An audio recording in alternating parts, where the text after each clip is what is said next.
BBC दुनिया में आज देखिए पाकिस्तान ट्रेन हाईजैक का दूसरा दिन। पाकिस्तान के बलूचिस्तान में हाईजैक की गई ट्रेन में अब भी कई यात्रियों के फंसे होने की आशंका। पाकिस्तानी सेना ने किया 150 के करीब यात्रियों को रिहा करवाने का दावा। स्वागत है आपका बीबीसी दुनिया में, मैं हूं उदित मेहरा। जानेंगे क्या बोले छुड़ाए गए यात्री, लेकिन पहले हेडलाइंस। सऊदी अरब में अमेरिका और यूक्रेन के बीच हुई बातचीत के बाद तैयार हुआ समझौते का प्रस्ताव। 30 दिनों के सीज फायर के लिए राजी हुआ यूक्रेन। अमेरिकी अधिकारी बोले अब रूस के पाले में है गेंद। डोनाल्ड ट्रंप ने किया अमेरिका में किसी भी देश से इंपोर्ट होने वाले स्टील और एल्यूमिनियम पर 25% टैरिफ लगाने का ऐलान। सहयोगी देशों ने भी दिखने लगी बेचैनी। दिखाएंगे क्या बोले यूरोप के देश। और जानेंगे वैज्ञानिक हड्डियों की पड़ताल कर कैसे पता लगा रहे हैं इंसान का इतिहास।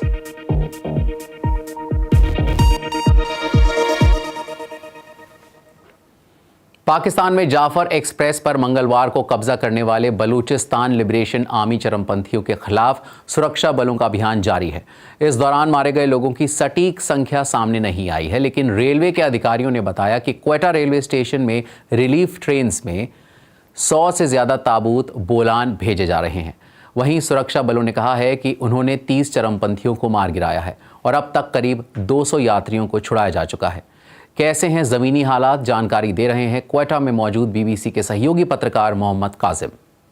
इस वक्त रेलवे स्टेशन क्वेटा के बाहर लवाकिन की एक बड़ी तादाद मौजूद है, जो कि अपने प्यारों के बारे में बेचैनी से आके पूछ रहे हैं यहाँ, और वो मुंतज़िर हैं कि उन्हें कोई अच्छी खबर मिले उनके प्यारों के बारे में। यहाँ रेलवे काउंटर के जो हुकाम है उनसे हमारी बात हुई। उन्होंने बताया कि मजीद 60 मुसाफिर बाजियाब हो गए हैं और उनको एक रिलीफ ट्रेन के जरिए क्वेटा पहुंचाया जा रहा है, जबकि गुज़िश्ता शब 80 के करीब जो मुसाफिर थे उनको पनीर के रेलवे स्टेशन से पहले मच पहुंचाया गया था, और फिर वहां से जो 57 मुसाफिर थे जिनमें खवातीन भी थे और मर्द भी थे उनको क्वेटा पहुंचाया गया था, और फिर यहाँ से वो अपने घरों को चले गए थे। हमने यहाँ देखा कि जो ताबूत हैं उनकी एक बहुत बड़ी तादाद यहाँ से मच की जानिब एक रिलीफ ट्रेन में भेजा जा रहा है, और इनकी तादाद 100 से जायद है। रेलवे हुकाम से हमारी बात हुई, उनका कहना था कि ये ताबूत उनकी जानिब से नहीं भेजे जा रहे हैं बल्कि एडमिनिस्ट्रेशन की जानिब से भेजे जा रहे हैं। हमने यहाँ के एडमिनिस्ट्रेशन से राब्ते की कोशिश की, लेकिन इस हवाले से उनसे राब्ता नहीं हो सका। सरकारी हुकाम है, उनका कहना है कि जिस जगह पे जाफर एक्सप्रेस को हमले का निशाना बनाया गया था और जहां मुसाफिरों को यलगमाल बनाया गया है, वहां सिक्योरिटी फोर्सेस का ऑपरेशन का सिलसिला जारी है। बीबीसी की टीम ने कुछ यात्रियों से बात की जो जाफर एक्सप्रेस ट्रेन में उस वक्त सफ़र कर रहे थे जब बीएलए के चरमपंथियों ने ट्रेन पर हमला कर दिया था। उन्होंने बताया कि उस वक्त क्या मंजर था। देखिए बीबीसी संवाददाता हसन अब्बास और साद सोहेल की ये रिपोर्ट।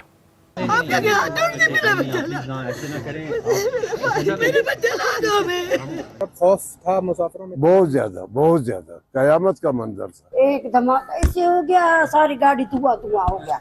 बस फिर पता चला कि भाई गाड़ी रुक गई है, ठीक है ना। बस फायरिंग शुरू हो गई वहाँ पे। टैक्सी को मारा आपके सामने? नहीं सर, हम तो ये नहीं देखे, बस फिर फायरिंग जारी थी। बस हर कोई बस गाड़ियों के नीचे बैठने लगे, फिर बस इतना हम देखा। बस अचानक मतलब धमाका हुआ और फायरिंग शुरू हो गई, इससे काफी लोग जख्मी हुए। आस्ते आस्ते आ गए नीचे वो लोग। उन्होंने कहा कि भाई अभी नीचे आ जाए, आप लोग अंदर रहोगे तो मारे जाओ। उन्होंने लेडीज को एक साइड पे किया और बुजुर्ग बूढ़े लोगों को एक साइड पे कर दिया। पैदल चलते चलते काफी टाइम लगा, 3 साढ़े 3 घंटे में हम लोग बड़ी मुश्किल से पहुंचे। बात रूस यूक्रेन जंग की। कल यूक्रेन और अमेरिका के अधिकारियों के बीच सऊदी अरब के जेद्दा शहर में बातचीत हुई। मुद्दा था जंग को रुकवाना। यूक्रेन 30 दिन के संघर्ष विराम समझौते के लिए तैयार हो गया है। अब रूस का कहना है कि वो अमेरिकी वरिष्ठ अधिकारियों का इंतजार कर रहा है जो उन्हें इस समझौते के बारे में विस्तार से बताएंगे। लेकिन इस बातचीत के कुछ ही घंटों के बाद रूस ने यूक्रेन पर हमले किए। यूक्रेनी राष्ट्रपति जेलेंस्की के गांव पर एक मिसाइल हमले में एक महिला की मौत हो गई तो ओडेसा में एक कार्गो शिप पर रूसी हमले में 4 सीरियाई नागरिक मारे गए।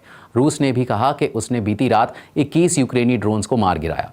इस बीच जेद्दा में क्या बातचीत हुई, बता रहे हैं बीबीसी संवाददाता टॉम बेटमैन। बातचीत रात तक चली। इसके खत्म होने के बाद अमेरिका की ओर से संघर्ष विराम समझौते का ऐसा प्रस्ताव आया जिसकी किसी को उम्मीद नहीं थी। फिर यूक्रेन ने भी उसे मान लिया, लेकिन एक ही पक्ष के समझौते पर राजी होने से जंग नहीं रुकेगी। हमने जो ऑफर दिया था उसे यूक्रेन ने स्वीकार कर लिया है। वो संघर्ष रोकने के लिए और बातचीत के लिए राजी है ताकि उसके हितों, सुरक्षा और देश के तौर पर समृद्धि का रास्ता निकले। अब हम रूसियों के सामने ये ऑफर रखेंगे और उम्मीद है कि वो भी शांति के लिए हाँ कहेंगे। अब गेंद उनके पाले में है। जेलेंस्की ने कहा कि वो इस योजना का स्वागत करते हैं। अमेरिका हमारे तर्कों और प्रस्तावों को समझता है और मैं हमारी टीमों के बीच हुई अच्छी बातचीत के लिए राष्ट्रपति ट्रंप को शुक्रिया कहना चाहता हूं। जेलेंस्की सऊदी अरब में तो थे, लेकिन बातचीत में शामिल नहीं हुए। अमेरिका ने इसी दौरान यूक्रेन को हथियार और खुफिया जानकारियां देना शुरू करने का भी ऐलान किया। यूक्रेन कुछ देर पहले सीजफायर के लिए राजी हो गया है। अब हमें रूस से पूछना है और उम्मीद है कि राष्ट्रपति पुतिन भी सहमत होंगे और फिर हम सब कुछ सार्वजनिक कर सकते हैं। इस मेज पर 8 घंटों से भी ज्यादा वक्त तक बातचीत हुई। यहीं पर तुरंत सीजफायर का प्रस्ताव तैयार हुआ, लेकिन यूरोप में कईयों को समझौते की शर्तों पर बात किए बिना ही समझौते पर आगे बढ़ने को लेकर चिंता है। भले ही 3 साल से जारी ये जंग और तेज हो गई है, लेकिन यहाँ हो रही बातचीत पर सबकी नजर है। बीबीसी संवाददाता टॉम बेटमैन की रिपोर्ट। यूक्रेन जंग को रुकवाने के बदले अमेरिका यूक्रेन के खनिज भंडार के एक अच्छे खासे हिस्से पर अपना अधिकार चाहता है। दुनिया की खनिज संपदा का करीब 5% हिस्सा यूक्रेन की जमीन के नीचे दबा है।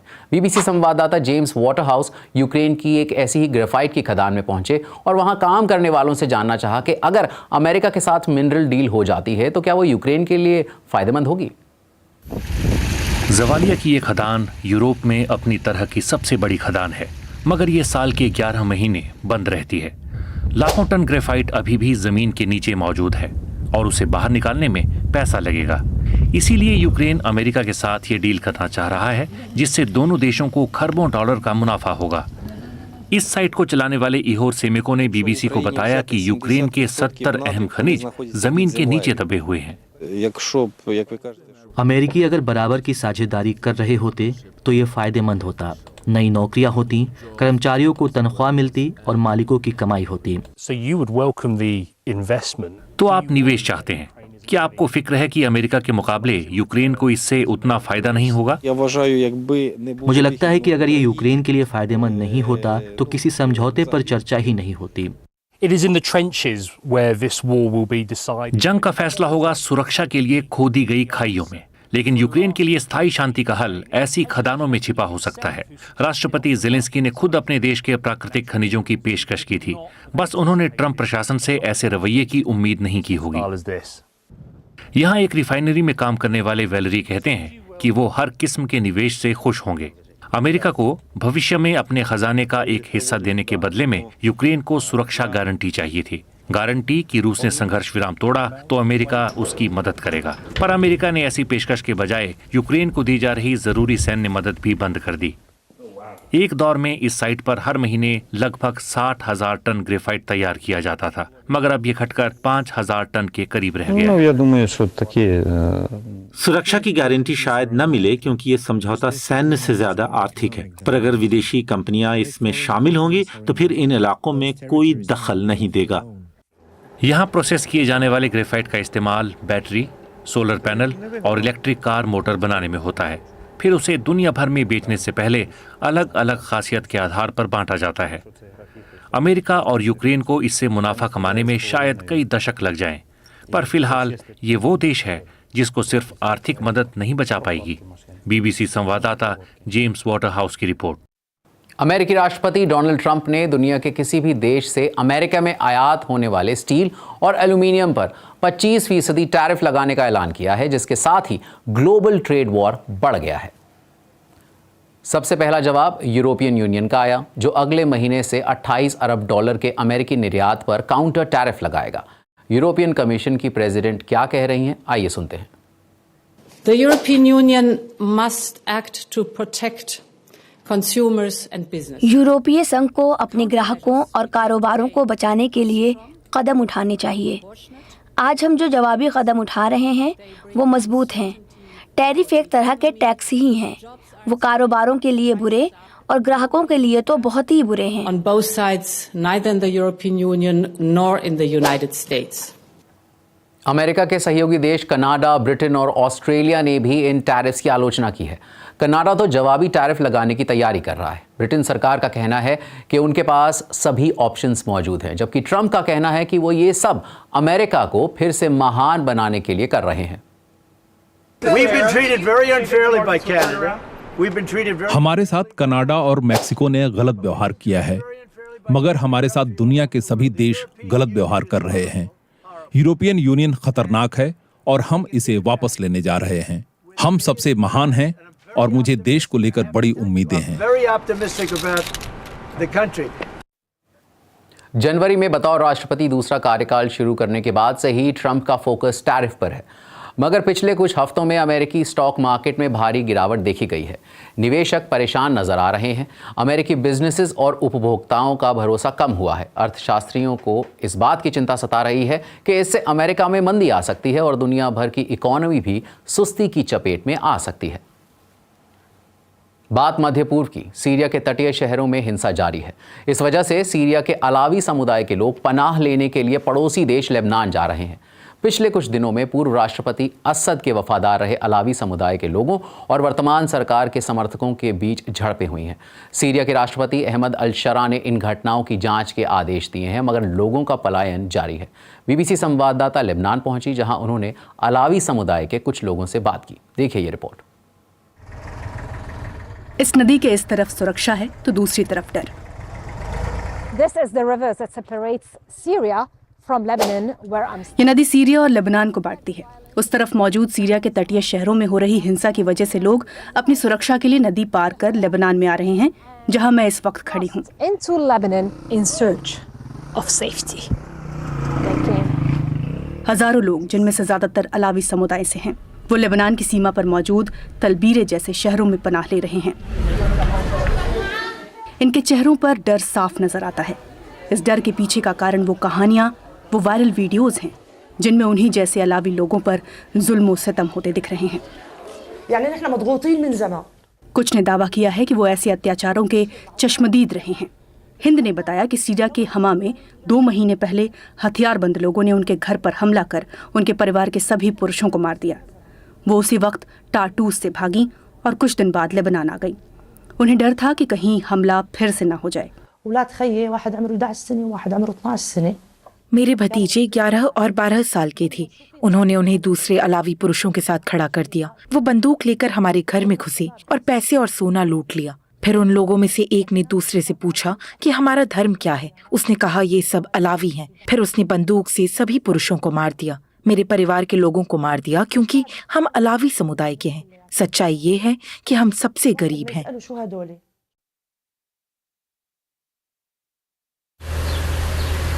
फिलहाल लेबनान में शरण अनौपचारिक रूप से दी जा रही है। भाग कर आए लोगों को जहां जगह मिल रही है वो वहीं सो रहे हैं, यहाँ तक कि कब्रिस्तान में भी। सीरिया में इन लोगों को अपनी जान का डर है, लेकिन वो यहाँ थोड़ा सुरक्षित महसूस कर रहे हैं। हमने उन्हें देखा है और हम उन्हें पहचानते हैं। हमें सरकार या सुरक्षा बलों पर भरोसा नहीं है। सब एक ही हैं, मुंह ढका हुआ और हथियारों से लैस। उन्हें कुछ भी करने की आज़ादी है और अब हमें हमारे बच्चों और बुजुर्गों को असद का वफादार बता दिया गया है। पिछले 10 सालों से भी ज़्यादा समय से कई सीरियाई लोग लेबनान आए हैं, पर आज यहाँ आने वाले लोग एक खास समुदाय से ताल्लुक़ रखते हैं। लेकिन अत्याचारों और हादसों की कहानियां वही है और लोगों के चेहरों पर वही डर दिख रहा है। बीबीसी संवाददाता कैरिन तोरबे की रिपोर्ट।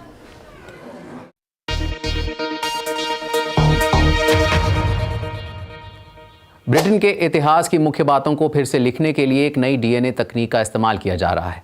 वैज्ञानिक अब सैकड़ों साल पुरानी इंसान की हड्डी के डीएनए को स्टडी कर रहे हैं।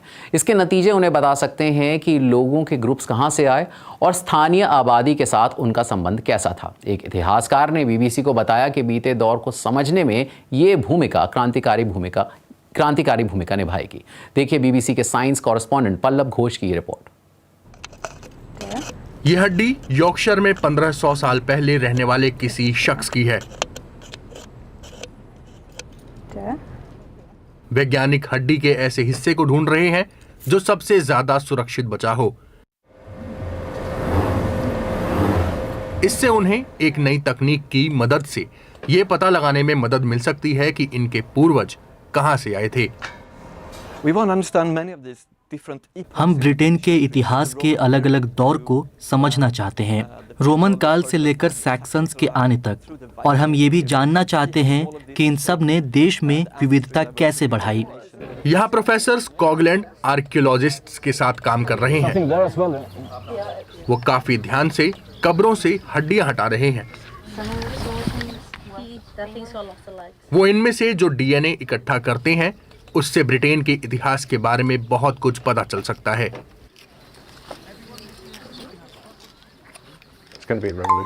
ये काफी अहम होगा। ये तरीका हमें बताएगा कि यहाँ की आबादी के रिश्ते कैसे थे। क्या वे एक दूसरे का सहयोग करते थे? क्या आपस में प्रजनन हो रहा था? डीएनए एक घुमावदार मॉलिक्यूल है जिसे बारकोड की तरह पढ़ा जा सकता है। ये पीढ़ी दर पीढ़ी बदलता रहता है। अभी वैज्ञानिक सिर्फ हजारों सालों में हुए बड़े बदलावों को ही पहचान पाते थे, मगर अब सैकड़ों सालों में हुए बदलावों को भी पहचान सकते हैं। हम लोग बहुत लंबे अंतराल में हुए बदलाव को पहचान पाते थे। अब हमें ये मौजूद लोगों के बारे में भी जानने का मौका दे रहा है। हम उनके डीएनए को देख सकते थे, लेकिन उनके पूर्वजों के बारे में पता नहीं चल पाता था।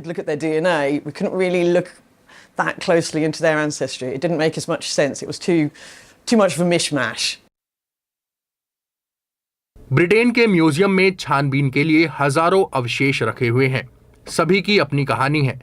नेचर जर्नल में प्रकाशित हुई नई खोज वैज्ञानिकों को उनकी कहानी जानने और इतिहास को फिर से लिखने में मदद करेगी। बीबीसी के विज्ञान संवाददाता पल्लव घोष की रिपोर्ट। और अब दुनिया की कुछ और खबरें बीबीसी ग्लोबल राउंडअप में।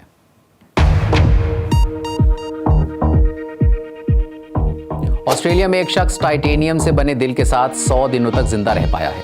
ये मेडिकल साइंस के लिए बड़ी उपलब्धि है। 40 साल का ये शख्स डोनर से दिल मिलने तक आर्टिफिशियल हार्ट के साथ न सिर्फ जिंदा रहा बल्कि अस्पताल से भी बाहर जा सका।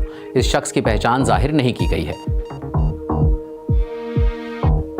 चीन ने कहा है कि वो शुक्रवार को रूस और ईरान के साथ चर्चा करने वाला है।